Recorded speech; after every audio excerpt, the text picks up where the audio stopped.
በስመ አብ ወወልድ ወመንፈስ ቅዱስ አሐዱ አምላክ በቅድስት ሥላሴ ዘአምነት ይጸል ክህዶ ለሰይጣን በለመኩልከ ክቡር አባታችን የመላካሪ ቆሞስ አባ ሰርጸ ድንግል የዚህ ታላቅ ደብር ዋና አስተዳዳሪ፣ ክቡር ሊቀ ዲያቆናት ጎርፉ የደብራችን ምክትል ሰንበታዊ ሰብሳቢ፣ የተከበራችሁ አባቶች፣ ክቡር መላከ ቀሲስ አንዱሽ፣ እንዲሁም ምዕመናንና ምዕመናት በአምላካችን በልዑል እግዚአብሔር ስም እንደምን ሰነበታችሁ? እግዚአብሔር ይመስገን። ከተለያየ ዝልቃ ነው 3 ቀን ሁሉን አላ ረስታችሁ ነበር። እንዴት ሰነበታችሁ? ደህና ናችሁ? እኔማ የሌላችሁ ሰው እንደውም መልሶ መናገር እያልኩ ነበር። ካላችሁ እንግዲህ መሰንበት ግድ ይለኛል ማለት ነው። ይሻላል አይደል? እንደሱ ነው የሚሻለው። እኔም እንደው በየተመልሼ ብሄድ እዛ እኮ ሰው የለም ብዬ ከማማችሁ በይቼ ክፉሉ ደጉን የተሻለ ይሆናል ብዬ አለሁ። ሰውነታችን ሸኝበት የሚያደርጓለን ማለት ነው። በነገሮች ሁሉ የረዳን ቸርነትና ምሕረቱን ፍቅሩን ከኛ ያላረገ የአባቶቻችን የቅዱሳን አምላክ ልዑል እግዚአብሔር ስለማይነገር ስጦታው ስሙ ለዘላለም የተመሰገነ ይሁን። በዚህ በኦሪት ዘጸአት ምዕራፍ 12 ቁጥር 24 ላይ እንደ መነሻ የሚሆን አንድ ቃል ላንሳላችሁ። ጠቅላላ ትምህርቱ ስርዓተ ቤተክርስቲያን ነው እንደተነገራችሁ።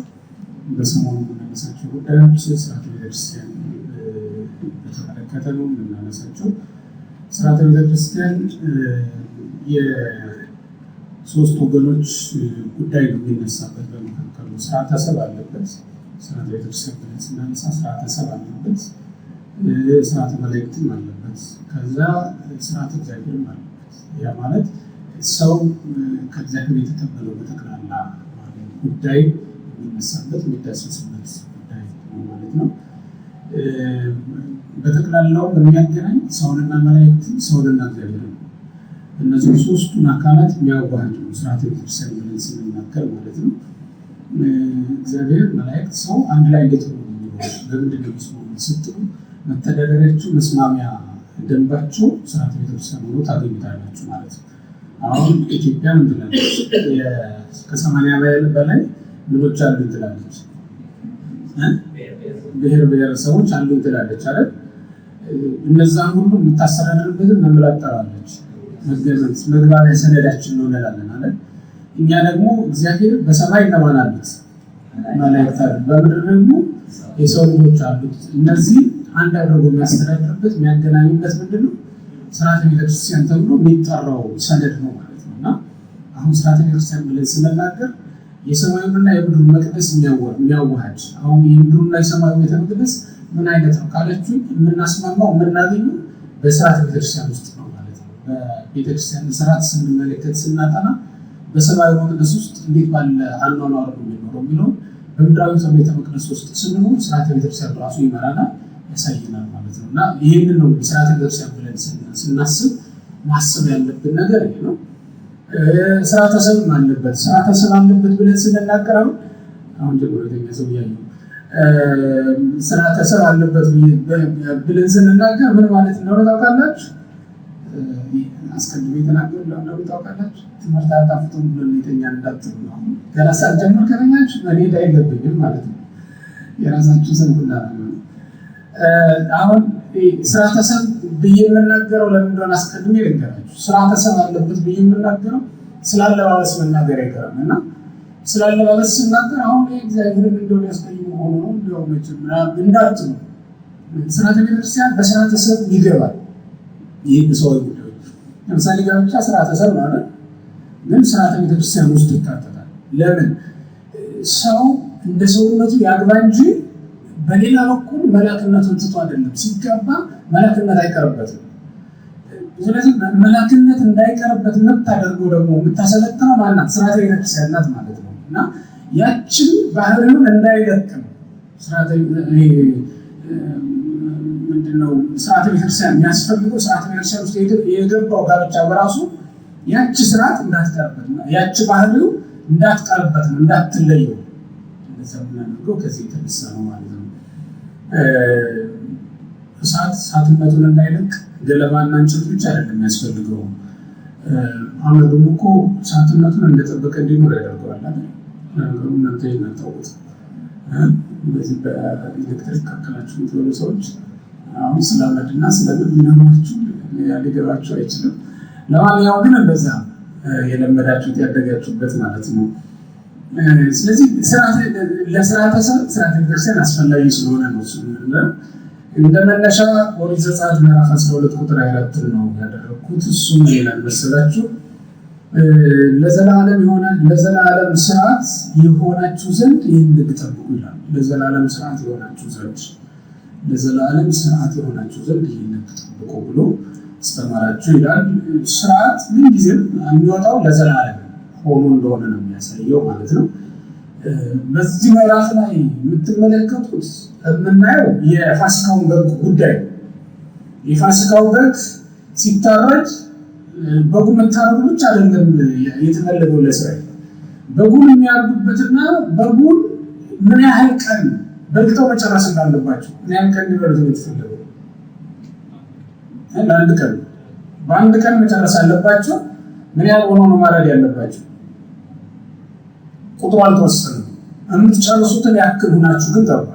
በጉን መጨረስ እንዲችሉ ሆኖ ቤተሰብ ሰብሰብ ብሎ ሊያደርገው ይገባል። የሚበላውስ ማን ነው? ባይድ ያልሆነ ሁሉ ሊበላው ይችላል። ባይድ የሆነ አይበላውም። ያ ማለት ግብፃዊ እዚህ ውስጥ ሊካተት አይችልም ማለት ነው። እስራኤላዊ ያልሆነ ማለት ነው። ባይድ ያልሆነ ማለት ምንድነው? እስራኤላዊ የሆነ ብቻ እንዲበላው፣ እስራኤላዊ ያልሆነ ግን እንዳይበላው የተከለከለ ነው ማለት ነው። እንዲህ አይነት መመሪያዎች ተላልፎበታል፣ ስርዓት ወጥቶለታል። ከዚያስ ታርዱታላችሁ፣ ደሙን ትቀበሉታላችሁ፣ ጉበኑንና መቃኑን ትቀቡታላችሁ፣ ሞራውን በር ላይ ትለጥፉታላችሁ። እነዚህ ሁሉ ስርዓቶች ናቸው። ለአንዱ በግ በጣም ብዙ ስርዓት ነው። ደሙ እንዴት መቀዳት እንዳለበት፣ በሩ ላይ ምን መደረግ እንዳለበት፣ ምን ያህል ሆኖ መብላት እንዳለበት፣ ስጋውን እንዴት መብላት እንዳለባቸው፣ ስንት ሆኖ መብላት እንዳለባቸው፣ ሲበሉት በእጃችሁ ምን መያዝ እንዳለባቸው፣ በስጋው ላይ ምን መጨመር፣ ይህ ስርዓት ይባላል። ይህ ስርዓት ነው። አሁን በቃ ጌታ የሞቶልኛል፣ ጌታ የታረዶልኛል ብሎ ዝም ይል የታረደውን በግ ኢየሱስ ክርስቶስን አማናዊ በግ፣ ይህ እኮ የአማናዊው በግ የክርስቶስ ምሳሌ ነው አይደል? አማናዊው በግ ኢየሱስ ክርስቶስን ከተሰዋልን በኋላ እሱን የምንቀበልበት፣ እሱን ከኛ ጋር የምናዋህድበት ራሱን የቻለ ስርዓት አለ። በዚያ በግ ደምና ስጋ ለመዳን የሚያስፈልጉ ስርዓቶች እንዳሉ ነው የሚያሳይ። በዚያ በግ ስጋና ደም የምንድነው እንዲሁ ያለ ስርዓት አይደለም። ያለ ስርዓት መዳን አይቻልም ማለት ነው። ምክንያቱም አንድ መድኃኒት የሚያድነው ሐኪሙ ባዘዘው ስርዓት መሰረት የወሰዱት እንደሆነ ማለት ነው። ሐኪሙ ባዘዘው መሰረት ባይወሰድስ ምን ይሆናል? ለሳምንት ተብሎ የተሰጠኝን መድኃኒት በአንድ ቀን ብቅመው ምን ሊሆን ይችላል? እሞታለሁ አይደል? ከማዳን ይልቅ ወደ መግደል ይወስዳል። ለምን? ስርዓት ስላልጠበቅኩ ነው። ሌላ ምንም ነገር እኮ የለም። ያጎደልኩት ነገር የለም። ስርዓት ባለመጠበቄ ሞት ይገጥመኛል። ከመዳን ይልቅ ሞት ይገጥመኛል። ስርዓትን የሚነቃት ማለት ነው። ግን አሁን እኛ ወደ እንትኑ ልግባና መስመር ላስይዝላችሁና ምናልባትም ማስታወሻ የምትይዙ ከሆነ ይዛችሁ አላያችሁም እንጂ የምትይዙ ከሆነ በረድፍ እያረብ ነገራችሁ ኮርስ ነው ተብላችሁ። ስለዚህ ማስታወሻ መያዝ አለባችሁ። በስልካችሁ ቢሆን ልትጽፉ ትችላላችሁ። በዛው ወደ እንትን እንዲያስገባችሁ። ይሄ ስልክ መጥፎ ነው። ከፈት ስታረጉት ወደ የሆነ ኖቲፊኬሽን ይገባል። አለበለዚያ ደግሞ የሆነ ነገር ውስጥ እጃችሁ ስተት ብሎ በራሱ ይሄዳል። ምናልባት እንደዚህ አይነት ልምድ የሌለበት ሰው በስልኩ ሊጽፍ ይችላል። እንደዚህ አይነት ልምድ ያለበት ሰው ደግሞ ስልኩን ራቅ አድርጎ ያስቀምጥ።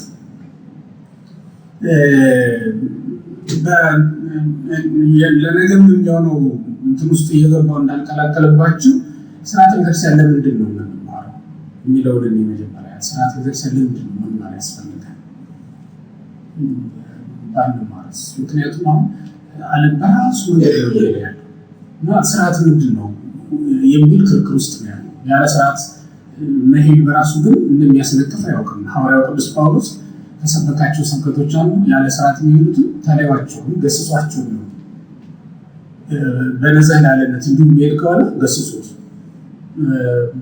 ብሎ የተናገረው ያስተማረው ማለት ነው። ስለዚህ ያለ ስርዓት ከሚሄዱት መለየት እንዳለብን ያለ ስርዓት የሚሄዱትን መገሰጽ እንዳለብን የነገሩን ሐዋርያት ራሳቸው ናቸው እና ያለ ስርዓት ሊሄድ የሚገባው ያለ ስርዓት ሊሄድ የሚችል ማንም ምንም ነገር የለም። እንኳን እኛ ፍጥረት ራሱ የሚኖረው በስርዓት ነው፣ በተሰራለት ስርዓት ነው። መተዳደር መመራት የሚችለው ፍጥረት ራሱ ማለት ነው በተሰራለት ስርዓት ነው። የመጽሐፍ ቅዱስን ስንመለከተው ኦሪት ዘፍጥረት ምዕራፍ 1 ስትመለከቱ እያንዳንዱ ፍጥረት ሲፈጥር እግዚአብሔር የራሱ የሆነ ስርዓት ሰርቶለታል። ለምሳሌ በዕለተ ሰኑይ ውሃን ከፈለ ይላል አይደል? ከፈለና በምን አደረገው? በጉድጓድ ውስጥ ያስቀመጠው አለ አይደል? በመሰረተ ምድር ደግሞ ያስቀመጠው አለ። እንዲሁም በሰማይ የብርሃናት መመላለሻ እንዲሆን ደግሞ ጠፈር ብሎ ሰቅሎ ያስቀመጠው ደግሞ አለ። ሁሉም በስርዓቱ ጸንቶ ይኖራል። ባለበት በተቀመጠበት ስፍራ ላይ እግዚአብሔር ባኖረው ስፍራ ላይ ጸንቶ ይኖራል። በዕለተ ረቡዕ ፀሐይ፣ ጨረቃ፣ ከዋክብትን ፈጠረ። ትልቁ ብርሃን በቀን ነው በቀን፣ ትንሹ ብርሃን በማታ እንዲሰለጥኑ ፈቀደላቸው ይላል። ተለዋውጧል። ባለበት በስርዓቱ እንዳለ ጸንቶ ይኖራል። ትልቁ ብርሃን ፀሐይ በቀን ይወጣል፣ ትንሹ ብርሃን ጨረቃ ደግሞ በሌሊት ይወጣል። ይህንን ስርዓታቸውን ጠብቀው ጠንቅቀው ይኖራሉ ማለት ነው። ሌላውን ፍጥረት ልክ እንደዛው ነፋሳት የሚነፍሱት ውሆችም የሚፈሱት በስርዓታቸው በተፈቀደላቸው፣ ክረምትና በጋ የሚመላለሱት ማለት ነው። እንዲሁ በስርዓታቸው አንተ ፈጠርከ ፀሐየ ወርኀ ክረምተ ዋጋየ ነው የምንለው። ክረምትና በጋውን ፀሐይንና ጨረቃን የፈጠርክ አንተ ነህ ብለን ነው የምንናገርለት የምናመሰግነው። ዳዊት ያመሰግነው እንደዛ ነው። ስለዚህ እግዚአብሔር በፈጠረላቸው ባስቀመጠላቸው መንገድ እየሄዱ እግዚአብሔርን ያመሰግኑታል፣ ያስመሰግኑታል። እስካሁን ድረስ ሰማይ ልዕልናውን ለቆ ምድር ሊሆን አላለም። ምድር ትህትናዋ የበታችነት አሳድሮባት ሰማይ ሊሆን አላለችም። ምድር በታችኛው ክፍል ሰማይም በላይኛው ክፍል ጸንተው ይኖራሉ ማለት ነው። ምክንያቱም ይህንን ያደረገ ማን ስለሆነ? እግዚአብሔር ሁሉን በጥበብ አዘጋጅቶ ስላስቀመጠው ማለት ነው። ባሉበት ስፍራ እንዳለ ጸንተው ይኖራሉ ማለት ነው። ሁሉንም ደግሞ ለእኛ ጥቅም አድርጎታል። ከዋክብትን በብር ቢያደርጋቸው ለእኛ ድንጋይ የሚጠቅመንን ያክል ላይጠቅሙን ይችላሉ። ምክንያቱም በምድር ያለው ድንጋይ በሰማይ ቢሆን አያመራልንም። በሰማይ ያለው ኮከብ ደግሞ በምድር ቢሆን ቤት አይሰራልን። ተመልከቱት ልዩነት። ስለሚያበራ ከዋክብትን በምድር ቢያደርግልን ኖሮ ብንል ኖሮ ምን እንሆናለን? ብርሃን እናጣለን። ድንጋይም ደግሞ እዚህኛው እንቅፋት እየሆነ ከሚያስቸግረን በሰማይ ሊያደርገው ነው ቢሆን ብናስብ ነው ሊያደርግልን በሰማይ ይቀመጣል። ምንም የሚጠቅመው ነገር ሁሉን እግዚአብሔር በጥበብ አሰናድቶ ላይ ያስቀምጠው ማለት የሚገርም ጥበብ ተጠቅሞ ነው እግዚአብሔር ያስቀምጠው። ሁሉን ደግሞ በራሱ ጥበብ ላይ ይሰራል። ድንጋዩን በምድር ላይ ሲያስቀምጥ ሰማዩን፣ ከዋክብትን በሰማይ ላይ ሲያስቀምጥ በራሱ ጥበብ ላይ ያስቀምጣቸው። ከዋክብትን ሲሰቅላቸው የሚያንጠለጥልበት ገመድ አልተጠቀምም ማለት የሚያስርበት አያስፈልገው። እሱ በቃሉ ማጽናት የሚችላለት ሰው እንዳለ ባሉበት እንዲቆሙ አዘዛቸው። ባሉበት ጸንተው ይኖራሉ ማለት የፀሐይና የጨረቃ ምህዋራቸውን እንዳልጠብቀው በስርዓታቸው በመንገዳቸው እስካሁን ይኖራል። ፀሐይ በአቡሻህር ሊቃውንት 6 መንገድ አላት ወይም 6 መስኮት አላት እንላለን ማለት ነው።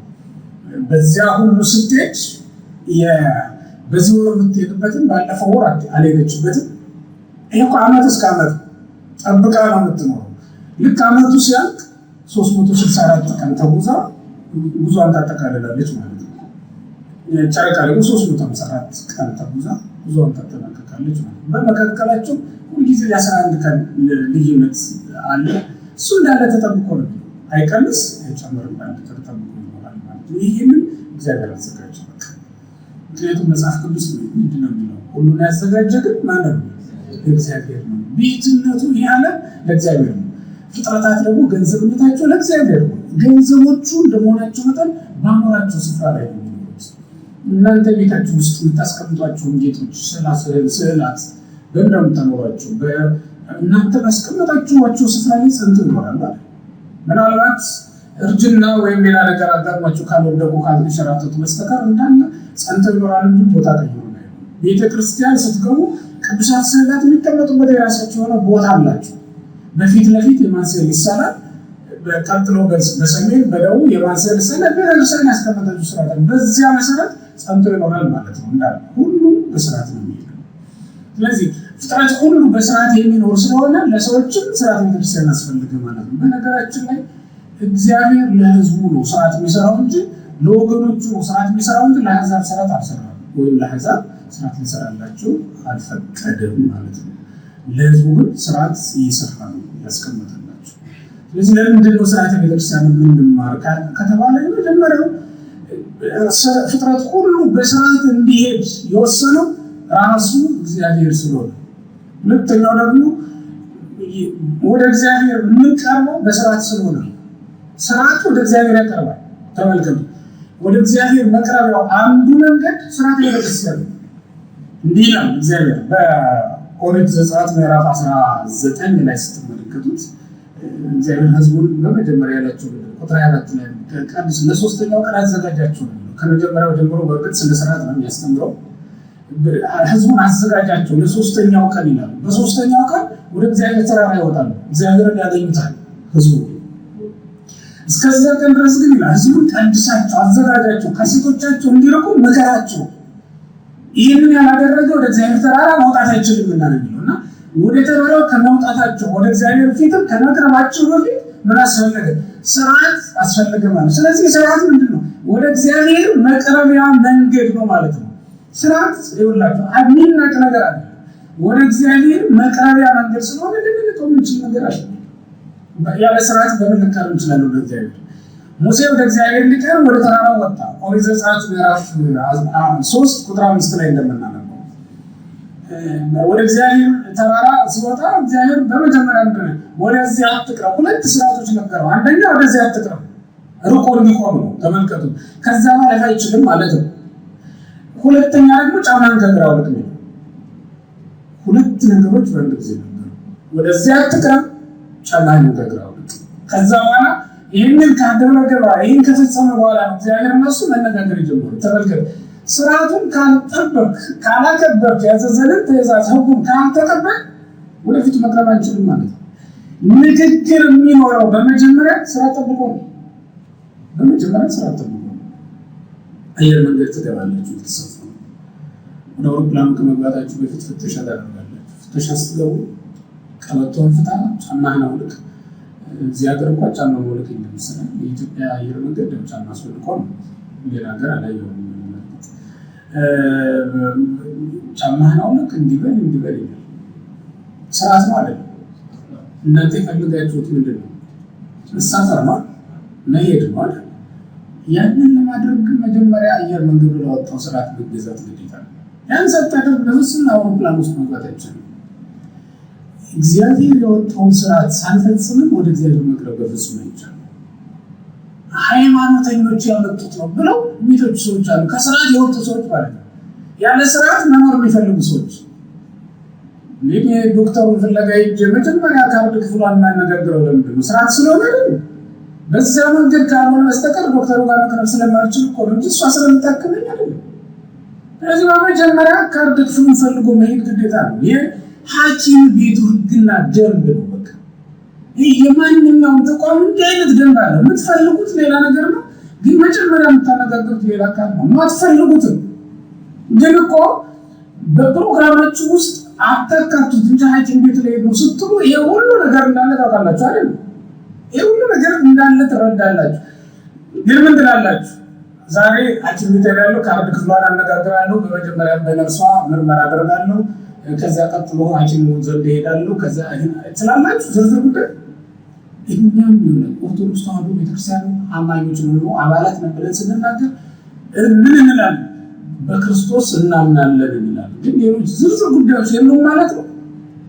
ሌሎች ዝርዝር ጉዳዮች እኮ አሉ። ሙሴ ወደ ተራራ ሄደው ይህን ምስጢርማ ቀርቦ መረዳት ይገባል ብሎ ነው።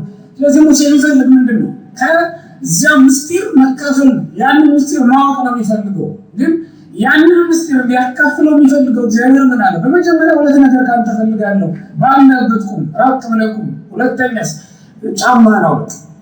እነዚህ ካደረገ በኋላ ንግግሩ ቀጥል ማለት ነው። ምስጢሩን መካፈል የሚቻለው እንደዚያ ያስፈልጋል። ለመቆረብ እኮ ስርዓት ያስፈልጋል አይደል? መንግስተ ሰማያት ለመውረስ ወይም ክርስቶስን ለመውረስ ለመካፈል ክርስቶስ ዋጋ ከፍሎልኛል ብሎ ለማመን ወይም ለመናገር አስቀድሞ ስርዓቱ መፈጸም ያዘዘን ትእዛዝ ማድረግ ግዴታ። ይሄ ደግሞ ለልጅ ልጅ ስርዓት ለዘላለም የምናደርጉ ነው። አንድ ጊዜ ያደረገ ተወደደ ስርዓት ወደ እግዚአብሔር ያቀርባል። ተመልከቱት፣ ስርዓት ወደ እግዚአብሔር ያቀርባል። ለዚህ ነው ስርዓተ ቤተክርስቲያን መማር የሚያስፈልገን ነው። ሶስተኛው ስርዓተ ቤተክርስቲያን መማር ለምን አስፈለገ ካላችሁ ስርዓተ ቤተክርስቲያንን አለመጠበቅ ለመቅሰፍት የሚያበቃ ስለሆነ፣ ስርዓተ ቤተክርስቲያንን አለመጠበቅ አለማወቅ ለመቅሰፍት ያበቃል። አለመጠበቅ ካለማወቅ ይመጣል። ካለማወቅ ብቻ አይደለም፣ እርግጥ ከቸልተኝነት ከስንፍና። ሶስት ምክንያቶች ስርዓተ ቤተክርስቲያንን ላለመጠበቅ ምክንያት ሊሆኑ ይችላሉ። አንደኛው አለማወቅ ነው። አለማወቅ ነው። ሁለተኛው ስንፍና ወይም ደግሞ ራስ ወዳድነት የምንለው፣ ሰው ራሱ መውደድም ሲጀምር ይህ ማለት ስጋዊ ስሜቱ ሲያይልበት ለስርዓተ ቤተክርስቲያን ግድ የለሽ መሆን ይጀምራል ማለት ነው። ሶስተኛው እግዚአብሔርን የበለጠ ያስደሰትኩት ሲመስለው ስርዓተ ቤተክርስቲያን ነው። አንዳንድ ሰው እግዚአብሔርን የበለጠ ያስደሰትኩት መስሎት ስርዓተ ቤተክርስቲያን ይተሳል። በእነዚህ ሶስት ምክንያቶች ሰው ስርዓተ ቤተክርስቲያን ላያከብር ይችላል ወይም ላይጠብቅ ይችላል ማለት ነው። ላይጠብቅ ይችላል። በአለማወቅ ያልኳችሁ በኦሪት ዘሌዋውያን ምዕራፍ 10 ላይ ባለው ታሪክ ላስረዳችሁ። ኦሪት ዘሌዋውያን ምዕራፍ 10 ላይ ናዳብና አብዮድ የሚባሉ ሁለት ካህናት አሉ። ሁለቱም ካህናት የተሾሙት ናዳብና አብዮድ ለመስዋዕት የሆነውን እሳት የሚያዘጋጁ ናቸው እና ለማይጠንትም ለመስዋዕት የሚሆኑ እሳት የሚያነዱ የሚጠብቁ እነዚያ ናቸው። በዚያ ዘመን ያለው ስርዓት ደግሞ ምናለው መሰላችሁ? እሳቱ ከመሰዊያው ላይ እንዲጠፋ ይፈቀዳል። እሳቱ ቢጠፋ በድንገት ያስቀጣል። ሁልጊዜ ያ እሳት እንደተቀጣጠለ እንዳለ እንዲጠብቅ እግዚአብሔር ይፈልጋል። ይህንን አላወቁም ሰዎች፣ ወይም እንዲሁ ዝም ብለው በቸልተኝነት እሳቱ ጠፋባቸው። ምን ብለው አሰቡ? አይ ከሌላ ሰዓቱ ሲደርስ ከሌላ ቦታ አምጥተን ብናጥም ከሌላ ቦታ አምጥተን መስሎ ብንሰዋት እግዚአብሔር አይከፋውም ብለው አሰቡ ማለት ነው። ግን እግዚአብሔር በመጀመሪያ ለሙሴ ለአሮን ሲነግራቸው እሳቱ እንዳይጠፋ ነው ያዘዛቸው። እንዳይጠፋ አዟቸው ነበር። ይህንን አላወቁም ሰዎች። በመጨረሻ ምን ሆነ? እግዚአብሔር ተቆጣ። ወደ እኔ በሚቀርቡ ሰዎች እቀደሳለሁ ብሎ ነበር እግዚአብሔር ይላል። ዘሌዋውያን ሲመለከቱት በሚቀርቡ ሰዎች መስዋዕት በሚያቀርቡ ሰዎች የሚቀደሰው አምላክ የማይረባ መስዋዕት ይዞ በመቅረባቸው የመሰዊያውን እሳት በማጥፋታቸው ምክንያት ቀጣቸው። ሁለቱንም ከሰማይ ወራዶ እሳት በላቻቸው ነው። ከመቅሰፍት እግዚአብሔር ይሰውረን። ስርዓተ ቤተክርስቲያንን መጣስ ወይም ስርዓተ ቤተክርስቲያንን አለማወቅ ለመቅሰፍት ያበቃል። ዛሬ ሰዎቹ በቅዳሴ ጊዜ ሊፈጸም የሚገባው ስርዓት ባያውቁ፣ ክርስቲያን ሆኖ ሲኖር በክርስቲያናዊ ጋብቻ ውስጥ ሊፈጸም የሚገባው ስርዓት ባያውቁ፣ ይህንን በቸልተኝነት ቢንቁ እግዚአብሔር የማይቆጣ ይመስላችኋል? እግዚአብሔር ለቤቱ እግዚአብሔር ለቅድስናው ስፍራ የማይቆረቆር ለደብረ ሲና የተቆረቆረው አምላክ የቆምኩበት ስፍራ ቅዱስ ነውና ጫማን ከእግርህ አውልቀህ ቁም ብሎ የተናገረ አምላክ በእውነት ዛሬ በመሰዊያው አጠገብ የቆመው ካህን በእግረ ልቡናው ቂምና በቀልን እንደ ጫማ ተጫምቶ ቢቆም የማይቆጣ ይመስላችኋል? እግዚአብሔር በመቅደሱ ውስጥ ከምትቆሙ ከእናንተ መካከል ንጹሕ ልብ የሌለው ሰው ቢኖር በእውነት እግዚአብሔር ቅር የማይሰኝ ይመስላችኋል? ወደዚያ አትቅረብ፣ ጫማህን ከእግርህ አውልቅ ያለው እግዚአብሔር ምዕመኑ በመቅደሱ ልቁም ቢል በማይገባው ስፍራ አንዱ በአንዱ ስፍራ አንዱ በአንዱ ማዕረግ ገብቼ ላገልግል ቢል የማይቆጣ ይመስላችኋል? ከደብረ ሲና ይልቅ አማናዊቷ ቤተ መቅደስ የአዲስ ኪዳኗ ቤተ መቅደስ አማናዊው በግ ኢየሱስ ክርስቶስ የሚሰዋበት ይህ ስፍራ የበለጠ እጅጉን ታላቅ አይደለም? ወንጌል የሚሰበክበት ራሱ ክርስቶስ በመስዋዕትነት የሚቀርብበት ይህ ስፍራ ይበልጥ ያዕቆብ በሕልም ካየው ስፍራ ይበልጣል። ያንን ስፍራ እንኳን ያዕቆብ በሕልም አይቶ ምን አለ? በሕልሙ ስላየው ታላቅና ድንቅ ራእይ የተነሳ ምን አለ? ይህ ስፍራ እንደምን ያስፈራል ብሎ ነበር። ዘብጤቱ ቤተ ሰማይ የሰማይ ደጅ ይህች ናት ብሎ የተናገረው ያዕቆብ በራእይ እግዚአብሔርን ያየበት ስፍራ መስኮተ ሰማይ ወደ ሰማይ ብሎ ከጠራው እቺ ቤተ መቅደስ ምን እንደብል በእውነት ካህኑ ክርስቶስ በስጋነት በደምነት ይዞት የምናይባት ስፍራ ክርስቶስ ሁላችን ተመግበነው የምንለያይባት ስፍራ ይህችን አለን የሰማይ ደጃፍ ትሆን። በዚህ ስፍራ በእውነት እግዚአብሔር በማይገባ የቆሙትን ሰዎች የማይቆጠር መስሏቸዋል። እና እንዳባቢውን በዚያ ሰዓት ከሰ እሳቱን አጠፍተውት የተቀጣጠለውን እሳት አጠፉት።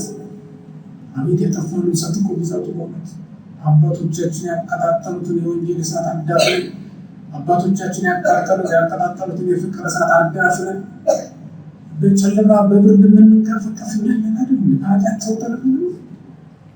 ይህን እኮ ነው እግዚአብሔርን የሚያስቆጣው። ይሄ ወገኖች አባቶቻችን ያቀጣጠሉትን እሳት ቢጠፋ ምን ችግር አለው? ምን ቁም ነገር አለው አትበሉ። በገንዘብ ገዝተን አንተካው። የእግዚአብሔርን ስርዓት ሀብት ስለበዛልን ኑሮ ስለተመቻቸልን የእግዚአብሔርን ስርዓት የሚተካ ምንም ነገር ልናገኝ ፍጹም አንችልም። ለዚያ እኮ ነው አሁን አያችሁ ምንም እንኳን ቤተክርስቲያኒቱ የሰማይ ደጅ እስክትመስል ድረስ በብርሃን የተሞላች ብትሆን ምን አንልም። ከእጃችን በቅዳሴ ጊዜ ግን ምን አንልም፣ ሻማ ወይም መብራት አንልም። መቅደሳችን መሰዊያው ላይ ወይም መንበራችን ላይ ምን እናከታተላለን?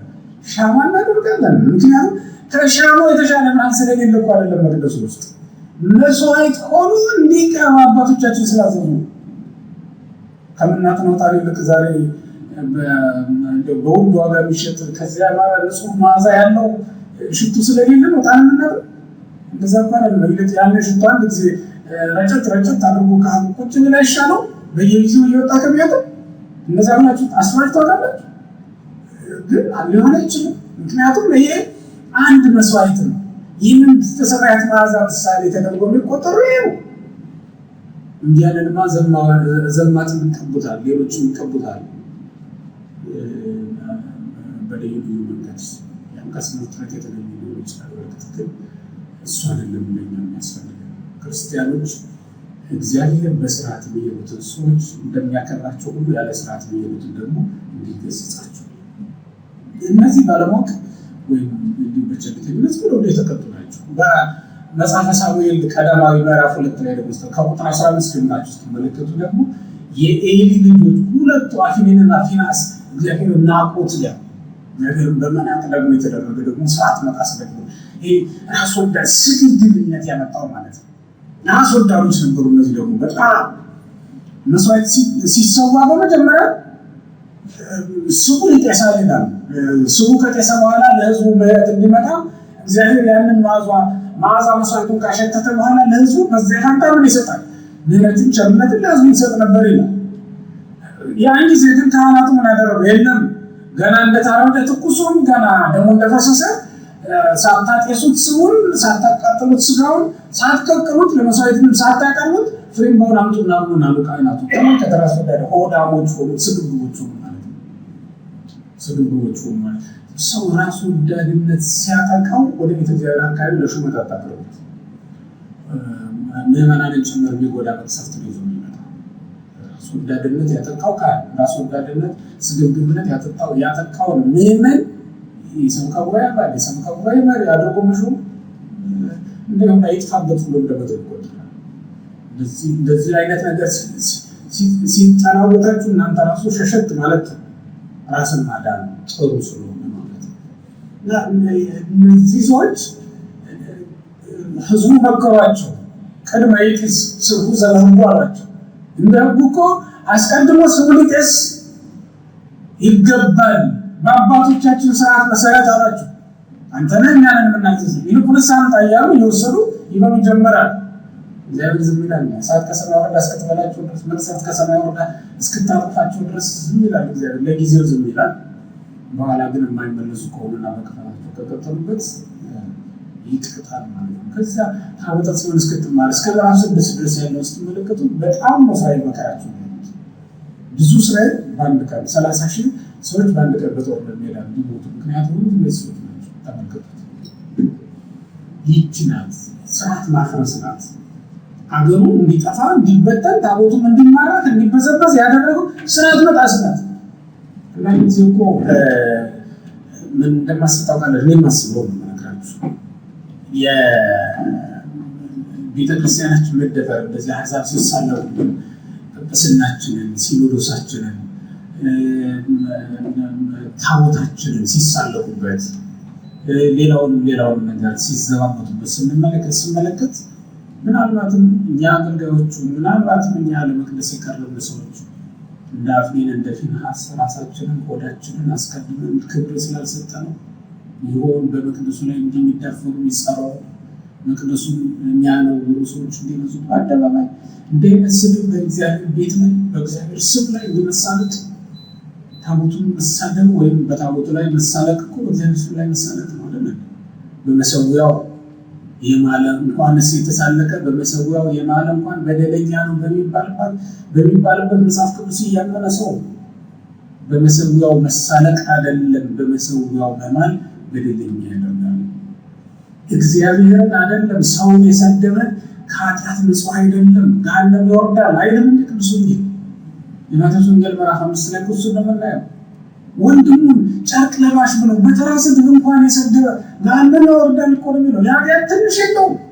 ይህች ትልቋት ይሆናል ምናልባት፣ ግን የኃጢአት ትንሽ የለም። እሷ ራሱ ገሃነም ታወርዳለች ይላል። ወንድምን መስደብ ገሃነም ያወርድ ከሆነ በእግዚአብሔርና በቅዱሳኑ ላይ የስድብ ቃል መናገር ምን ሊያደርግ እንደሚችል ታውቃላችሁ? ምን ያህል ከባድ ጥፋት እንደሆነ ስታስቡት ይከብዳል።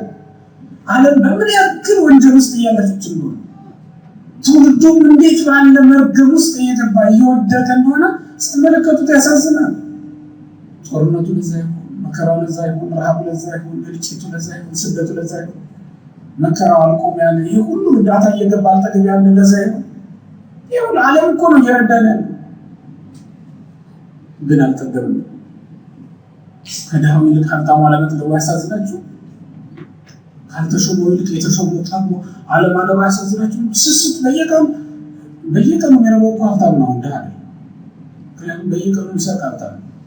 ድሃ በየቀኑ አይሰርቅም። ድሃ እስኪጠግብ ነው የሚበላ፣ ከበላ እንኳን ከዛ በላይ። ሀብታም ግን አይጠግም፣ ሆዱ ብዙ ነው። ባለስልጣንም ልክ እንደዛ አይጠግም። ባገኘ ቁጥር ሰው አይጠግም። መልክ ሲያገኝ መልክ ገብቶ ሊያተርፍ የሚችለው ማለት ነው። የማይሞላ ጉድጓድ አሁን ውቅያኖስ እኮ ነው። ውሆች የዓለም ፈሳሾች በሙሉ ይገባሉ። ውቅያኖስ ሞላ ብሎ ያውቃል። እስካሁን ድረስ አባይ ሞልቶ ያውቃል። ግድቡ ስለገደበው ግድብ አሁን ይሞላል አይደል? ይፋሰስ ይባላል። አባይ ጎርፎቹ ገብተው እንዲህ ሆዱን ሲሞሉት ውቅያኖስ ይህን ያህል ዘመን አለመሙላቱ ስታዩት በቃ የማይጠግብ ድሃ ሳይሆን ማንም ሀብታም ነው የማይጠግብ ማለት ነው። ሀብታም መሆን ነው ድሃ ከመሆን ይልቅ። ሰው አሁን ድሃ መሆን ነው አይደል የሚፈራው? ድሃ መሆን ነው አልወድም የሚለዋል። ግን እውነት ለመናገር መፍራት ያለባቸው ደግሞ ሀብታም መሆን ነበር። በእርግጥ ተመኝቼ አላውቅም እንጂ በሆነ ጠላለሁ አጠላም እኔም አላውቅም። እስኪ አርጉኝና ሞክሩ ከፈለጋችሁ ልትፈትኑኝ ከፈለጋችሁ አርጉኝና ጊዜ እንተያያለን። ግን እውነት ለመናገር ሀብታምነት ትዕቢት ያመጣል፣ ድህነት ግን ከትዕቢት ነፃ ያወጣል። ከዚህ በላይ የሚያስፈራ ነገር አለ? ለትዕቢት አሳልፎ የሚሰጥ ከሆነ ሀብት ምን ያደርጋል? ባለጠግነት ስስታም ያደርጋል፣ ድህነት ግን ከወንድም ጋር ተካፍሎ ያመጣል። ባለጠግነት ከሰው ይለያል፣ ድህነት ግን ከሰው ጋር ያኖራል። ይህ እኮ ለዚህ ነው በጣም የሚያስፈራው ድህነት ሳይሆን ምንድን ነው አልኳችሁ?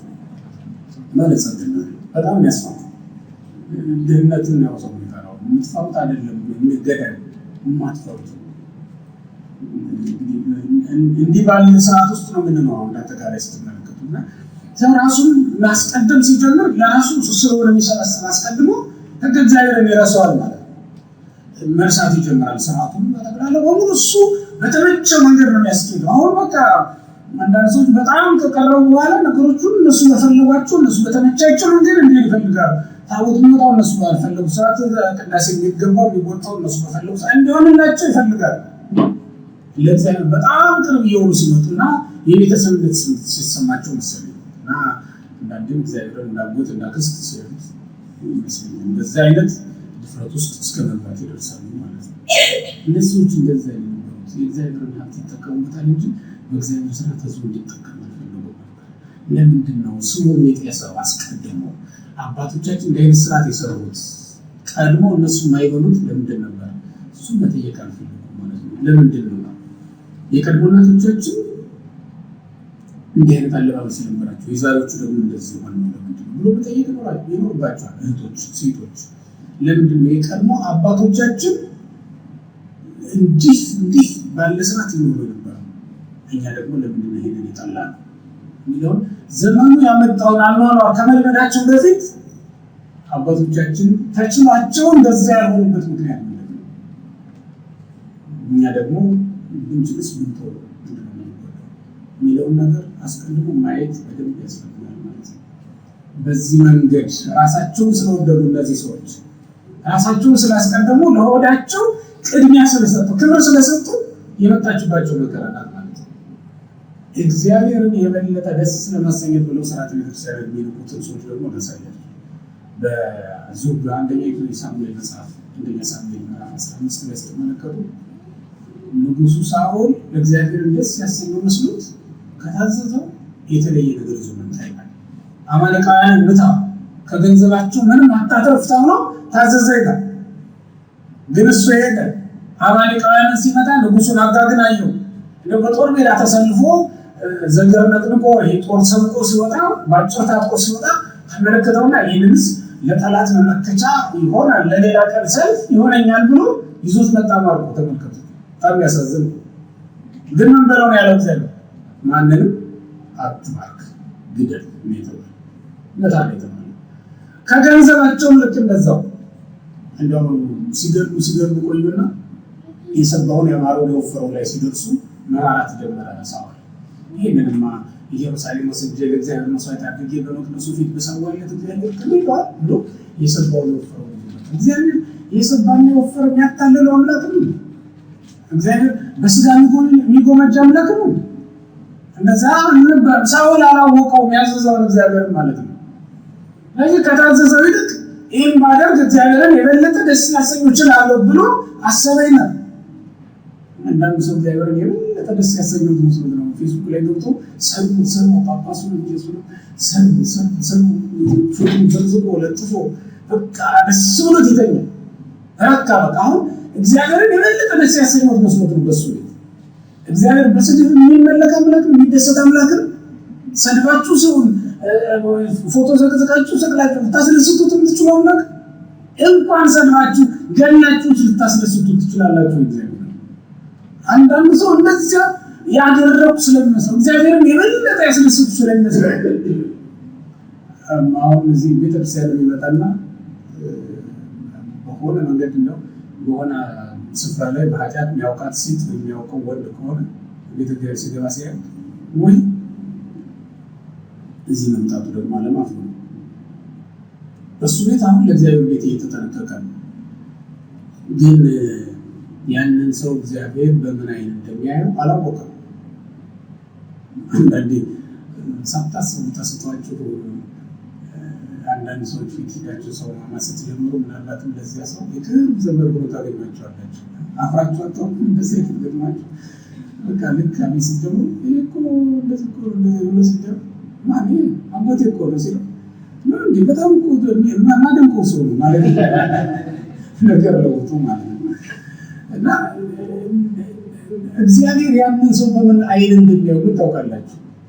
እግዚአብሔርንስ እንዳላዋቂ እንደመቁጠር አይቆጠርባችሁም። እውነት ለመናገር እንደ አይነት ሪፖርት ይሄ ሰው ሌባ ነው ምናልባት አላወቅ ከሆነ እንደማለት እኮ ነው።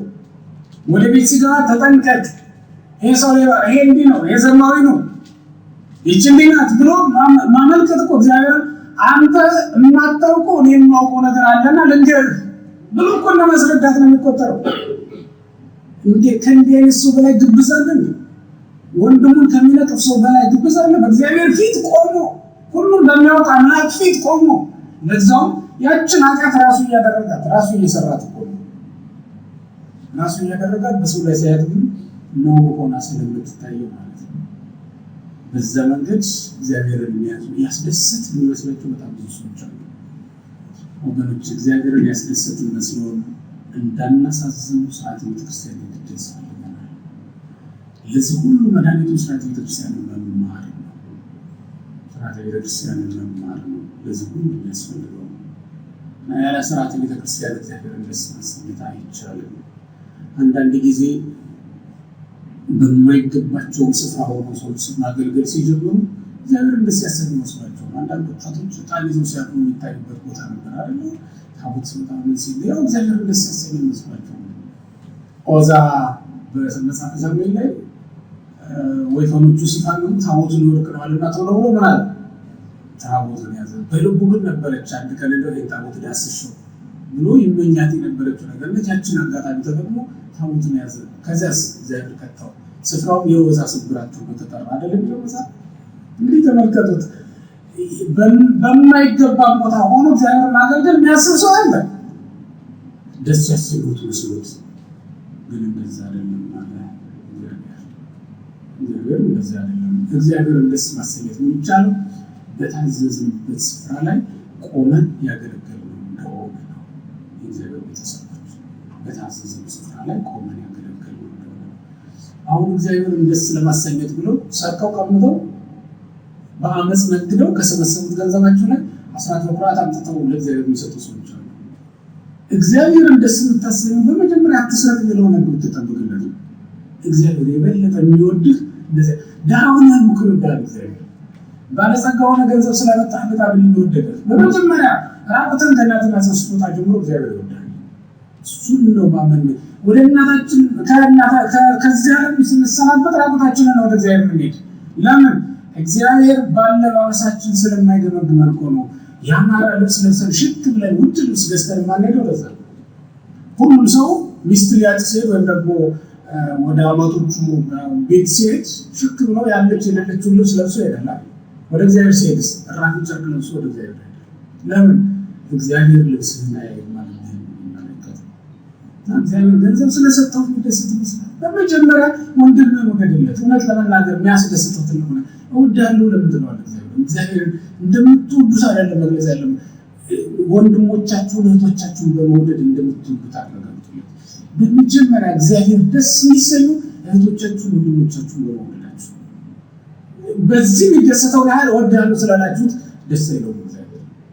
በመጀመሪያ ለምስጋና ከመቆማችሁ በፊት ከወንድሞቻችሁ ጋር መታረቃችሁን ነው የሚፈልገው እግዚአብሔር። የእግዚአብሔር ትልቁ መስዋዕት የእናንተ ጸሎት ሳይሆን ከወንድሞቻችሁ ጋር ይቅር መባባላችሁ ወገኖች። ለፍቅር ናችሁ በመጀመሪያ ሰው ይፈልጋል። ይህ መጀመሪያውን እየረሳ ሁለተኛው ላይ ያለች ማንም ከእናንተ መካከል አንደኛ ክፍል ሳይማር ሁለተኛ ክፍል የተመዘገበ አለ? እንደዛ ይቻላል? እንደዛ ከአስረኛ ክፍል ጀምሮ ወደዚህ እንመጣለን። ከአስረኛው ማዕረግ ጀምረን ወደዚህ እንመጣለን። ከመጀመሪያ ጀምሮ ወገኖች፣ ከመጀመሪያ ጀምሮ እሱም ወንድም ነው። ጌታ በቅዱስ ወንጌል ምንድን ነው ያለው? በማቴዎስ ወንጌል ምዕራፍ 5 ላይ መስዋዕት ሊያቀርብ የሚወድ ማንኛውም ሰው ሲመክር ኢየሱስ ክርስቶስ ምንድን ነው ያለው? መስዋዕት ልታቀርብ ብትወድ፣ ነገር ግን ወንድምህ በአንተ ላይ አንዳች ነገር እንዳለው ብታስብ አስቀድመህ መባህን ቁጭ አድርገህ ምን አድርግ? ሂድ። ከዛስ ከወንድም ጋር ታረቅ። ከዛስ ተመልሰህ መባህን አየህ፣ ወዶ እንዲቀበልህ ማለት ነው። ወዶ እንዲቀበልህ ልክ እንደዛ ነው ማድረግ ያለብን። እሱ ክርስቲያኖች በዚህ መንገድ ከመጣን ከእግዚአብሔር ጋር መታረቅ ነው። ይህ ስርዓት ይባላል። መስዋዕት ማቅረብ ስርዓት አምልኮ ነው። የመስዋዕቱ አቀራረብ ሂደቱ ከወንድም ጋር ታርቀ መባህን አስቀምጠ ከዛ ታርቀ ከዛ መተመቀ እሱ ደግሞ ስርዓት። ያለ ስርዓት ስራ አይሰራም። እንተዘሚቀኝ ምን ይሉ ነበር? ያለ ስርዓት ስራ የለም። ከስራ ስርዓት ይቀድማል ነበር ማለት። ከስራ ስርዓት ይቀድማል። ስለዚህ የሚቀድመው ማስቀደም ነውና በስርዓት አምልኳችን ፍጹም የሆነ ስርዓት አምልኮ የሚኖረን ስርዓት ቤተክርስቲያን ከተማር ነው። ለዚህ ነው ስርዓት ቤተክርስቲያን የምንማረው። ለነገ መነሻ የሚሆነን አይደል? ነገ በሚኖረን ደግሞ ክፍለ ጊዜ የምንማረው ስርዓት ቤተክርስቲያን ለመለኮታዊ ጸጋ ለመላካዊ ማዕረግ ተሳተፉ በሚል ርዕስ ነው የምንማረው። ስርዓት ቤተክርስቲያን ለመለኮታዊ ጸጋ ለመላካዊ ማዕረግ ተሳተፉ።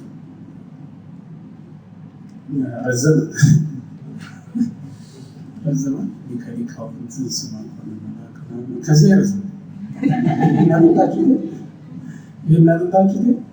ከዚህ ረዘመ አሁን ልብሳችን እንትናችን ስማችንም ረጅም ሆኑ ሰዋል ይዘን እያለ በዚህ ምክንያት አሁን እኔ ይህን እየወለድኩ መቅረብ ጀመርኩ በሚሊዮን በምንም ማለት ነው። ስማችንንም ያጠራጠራ አሁን ስማ ኮለ የሚለው ራሱ ረዘመ ብዬ ኮለ ብዬዋለሁ። ያጠራጥር እያደረግ ካልሆነ በስተቀር መግባባት እየቻልን አለ። ያው እድሜያችን ማጨር እየሆነ ይቻላል። አሁን እያጠረች ስለሆነ አጠራጠር እያደረግን እንግዲህ እንገናኛለን ማለት ነው። ለዛሬ ይበቃናል። ሰዓት ስለማለው ዝም ብዬ ነው በግምት የሄድኩት። ለነገ ግን የነገርኳችሁ በደንብ ጻፉት። ስርዓተ ቤተክርስቲያን ለመለኮታዊ ጸጋ ለመላካዊ ማዕረግ ተሳትፉ ነው የሚለው። በስርዓተ ቤተክርስቲያን ምንድን ነው የምንሳተፍ? መለኮታዊና መላካዊ ማዕረግን እንዴት ነው በስርዓተ ቤተክርስቲያን መሳተፍ የምንችለው የሚለውን ለማሳየት ያክል ነው። በተቻለ መጠን መጻፊያ ይዛችሁ ብትመጡ ጥሩ ነው። ደግሞ ሌላ ጊዜ ልትሰሙት እየተቀረጸ ስለሆነ ልትሰሙት ትችላላችሁ። ሆኖም ግን ትኩረት እንድታደርጉ የሚፈልገው ስርዓተ ቤተክርስቲያን ወደ ፍጹም ስርዓት አምልኮ ልንቀርብበት የምንችሉና ወደ መለኮታዊ ዙፋን የምንደርስበት ትምህርት ስለሆነ በሚገባ የምትሰሙት መልካም ነው ብዬ እላለሁ። ስለነበረን ጊዜ ሁሉ የአባቶቻችን አምላክ ነው እግዚአብሔር ስሙ ለዘላለም የተመሰገነ ይሁን። ተገርፎ ተሰቅሎ የሞተው አንበሳ ተገንዞ በጨርቅ ተደርጎ እንደ ሬሳ በሞት ተይዞ አልቀረም ተነሳ። በሞት ተይዞ አልቀረም ተነሳ። እናምናለን ትንሣኤ በስልጣን መነሳት አርአያ ነውና ለሁላችን እናምናለን።